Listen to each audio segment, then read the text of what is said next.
Resilience Hub is really, it's the first time there's been a focal point for adaptation and resilience at a COP. In previous COPs, resilience and adaptation has been sort of everywhere but also nowhere.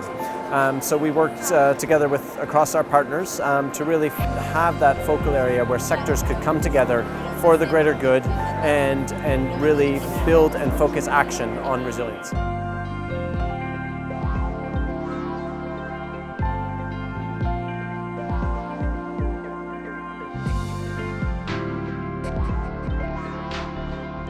COP26 has to connect with the needs and the desires and the issues that are facing the poorest people, because those on the front line of climate change are experiencing severe devastation, including loss to life through no fault of their own.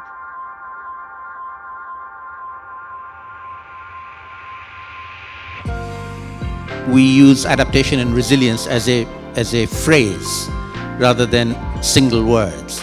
And that is catching on. So people who don't understand adaptation begin to understand it. People who understand resilience understand the connection of resilience to climate change in particular. We know that mitigation has always been sort of fairly high profile at the COPs. Adaptation is fast catching up. And of course, with both of those two things, we know that resilience is a critical piece of the puzzle in terms of how we drive the ability for those people who are going to be impacted most to adapt to the changing climate. The modernity model and the sustainability model don't align. For me, that is an issue that has to be central in this discussion. I think we could never get enough of youth voices, of voices from women, of voices from people living with a disability and other marginalised communities. There was a transition from a medieval world to a modern industrial world. That phase is destroying the planet. It's really a global venture which has to be done locally.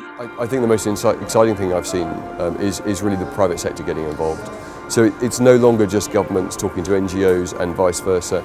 I think that we've seen some great commitments from the private sector. I want us to build on what we have here and take it to the next level, and I'm already in planning mode for COP27.